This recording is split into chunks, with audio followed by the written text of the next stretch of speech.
تقول يا عم ربيع؟ احنا شقة 12، ما عندناش حاجة، ولا عندنا دولاب، ولا عندنا غسالة، ولا عندنا تلاجة نحط فيها لقمة ولا علاج، ولا عندنا مصدر رزق.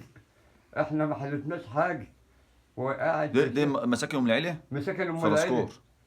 بلوك 12، ولا حلتنا أي شيء، ولا عندنا مصدر رزق، وعلى باب الله. انا شايف الشقه فاضيه يعني. والشقة فاضية خالص، امم وعندي أخت بجري عليها وعيانة وعاوزة 3 عمليات. انت عندك كام سنه يا عم ربيع؟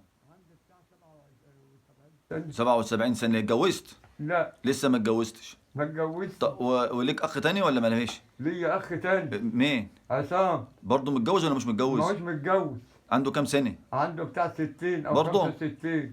ورحنا عشان نعمل معاش، المعاش قعد 10 سنة، وقلت لا ده اترفض. اترفض ليه؟